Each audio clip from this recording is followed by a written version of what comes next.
Welcome back, ladies and gentlemen. I'm your host, Scott Fenner, and this is the Fantasy Football Plug. Today we're going to be talking about 5 NFL rookies that you want on your fantasy football lineups. I know it's a little bit early because it's before the actual draft happens, so we don't know exactly where they go. But I think a lot of these players, it won't necessarily really matter. They're so good that they're going to get picked early, and they're going to go to teams that likely need the position group that they are in. So let's get into it. We're going to start at 5 and work our way up to 1. My number 5 guy is Jackson Smith and Jigba out of Ohio State. He's a wide receiver. He's 6'1", 201. So the size is there. He's got high level body control. This guy can move, shift on a dime. He's got speed and he's got quickness. He can catch in the open field or he can catch in traffic. He's an all 3 level receiver. This guy, he can catch it short. He can catch the middle short, like slant routes and 10, 15 out, or he can go down the field. I think he could play X, Y, or Z in the receiver group. I do likely see him being at least starting out in the slot. He could move his way outside if he is actually fast enough to kind of get that like Tyreek Hill when he was on the outside role. But they still, speed guys like him that are not huge. He's not small, 6'1", 201, but yeah, he reminds me a lot of his buddy Chris Olave coming out of Ohio State. So we're going to move on to number 4. Number 4, we got Jahmyr Gibbs. He's a running back. He comes out of Alabama. He's 5'11", 201. This guy looks like an NFL back. He's extremely quick. He's got high-level cut talent. He can stop and start with the best of them, He's not typically, at least from what I've seen, he's not going to run it between the tackles. He's not huge. He's 5'11", 201, which for, a wide receiver is just fine. But for a running back, typically, that's your quicker run around the tackles kind of running back. He does have some pass catching ability in both the short game and the mid-range. So, he might be able to get 10 yards down the field before he catches the ball. But typically, most of his catches are going to come in that screen game. He does have high-level speed, like NFL high-level speed is what it seems. So he's going to excel. He likes the sidelines. That goes along with that whole off-the-tackle kind of running back. He's going to try to push it outside, use his speed to get around the defense instead of running straight through them. He's a patient runner. Although he does move side to side a lot, when he gets his opening, he's got burst and he will explode through the hole and move north and south. He's good at finding that hole, and when he finds it, he's good at getting yards. I like him. We'll see where he goes. Another running back on this list, coming out of UCLA, Zach Charbonnet. He's also 6'1", but this guy's 220. He's got 20 pounds on him. He's on Jahmyr Gibbs. He's a bigger back. He's not going to be going down on first contact. He reminds me a little bit of Austin Eckler in terms of size. What he looks like on the field is a little bit of shiftiness, that patient running back that catches the ball and then waits behind his line and then boom, explodes, But he's not super fast either, and neither is Austin Eckler. He just reminds me a lot of Austin Eckler out of the backfield, an eyeball test. He's a north and south runner. He's a patient back with burst, so although he will run through the guy, he's around the tackles, he'll go around them. He's got a little bit of shiftiness to him. So he can run through you, he can run around you. He's not the fastest guy in the field, but he does have good quickness, so that makes up for the lack of speed. Speed and quickness, if you don't know, are two different things. And he fights for every single yard. And that's a guy that I want on my fantasy lineup because Um, it can also work to a detriment. He's young, so I always think the younger you are, the less chance you have of injury, as long as you don't have some long rap sheet of injury and your body just sucks. So, that fight for every yard might hurt some players. As a younger player, I like it. I want this guy as a rookie on my team. Moving on to our number one running back and the number two guy on our list, Bijan Robinson. This guy looks like it. He's that guy. He's somebody that he can do every single thing on the field. He reminds me so much of Christian McCaffrey. This dude's got next level shiftiness and burst. Like he's gonna shake some defenders out of their feet. He's a pass catching back at all three levels. Like he can catch the screen game with the best of them. It might not even be the best pass. He's going to get it. That 8-10 yards down the field, he looks like a slot wide receiver.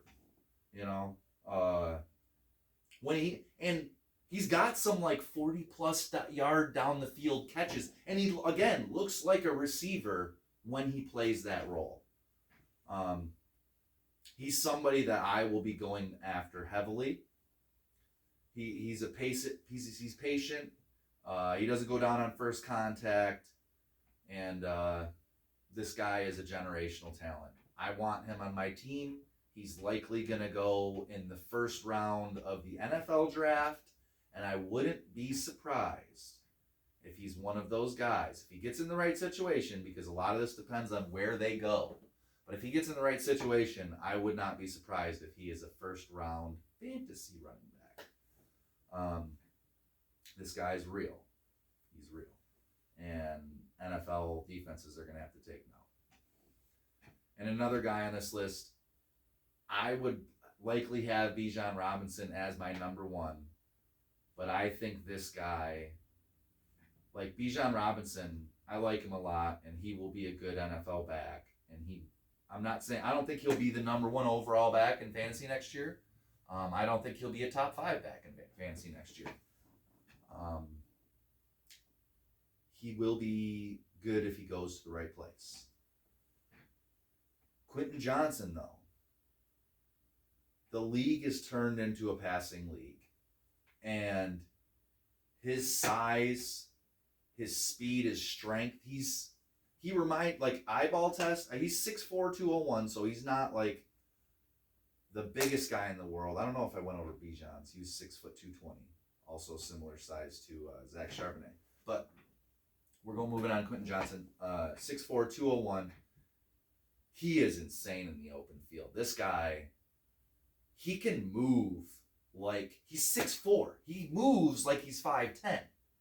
The dude looks to me like a mix of like Larry Fitz, Antonio Brown, maybe a little bit of Calvin Johnson in there, but I think that's just more for the height. But and probably maybe Larry Fitz for the hair. But his cutting ability, the actual footwork of it reminds me of Antonio Brown. And if you know anything about Antonio Brown, yes, he's crazy, but he's also one of the best receivers to ever step on the field, and that had to do with his footwork. Dude's 5'8", $170, soaking wet. So, he's not the biggest guy, but he was so good.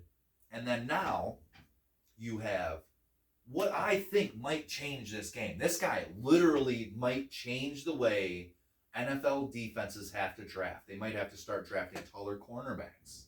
Because typically, when you're that tall, you're that big, you're a straight line guy. You can't really move side to side as well.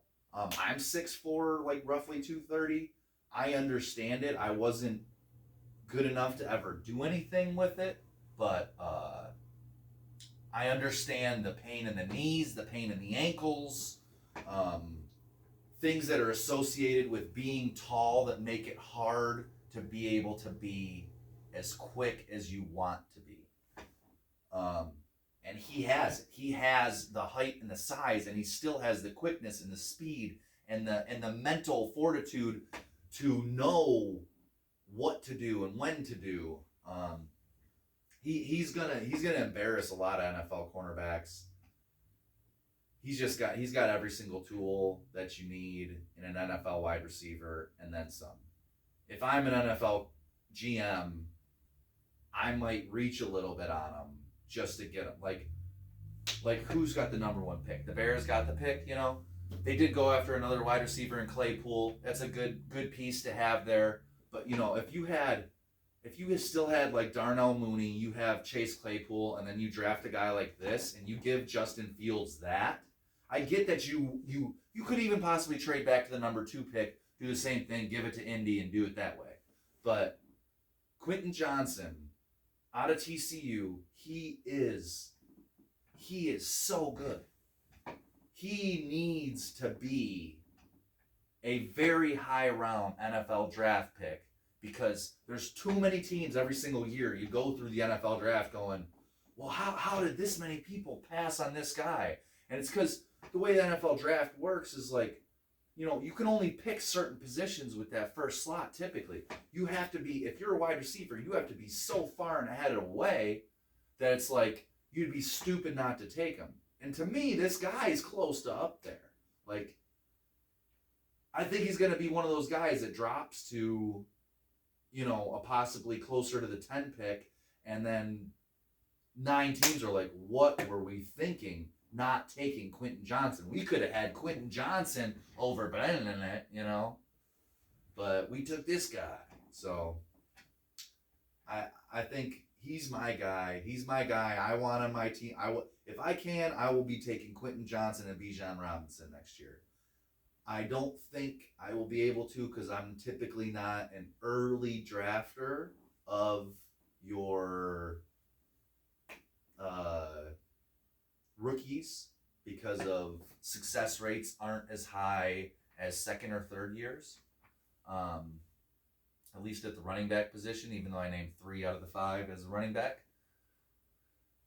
It's still, these guys, at least one, if not all 3, will be fantasy relevant next year out of those running backs. Out of these 2 wide receivers, I don't see any way that they're both not fantasy relevant. So it's just where do they go, because in fantasy drafts you're always looking for value, and they might not be the best value where you can get them depending on ADPs and how much everybody else likes them. So I'm hoping the ADPs stay in check a little bit, but these are guys that I really want, and I'm going to be going after next year's fantasy football draft, the 2023 fantasy football drafts.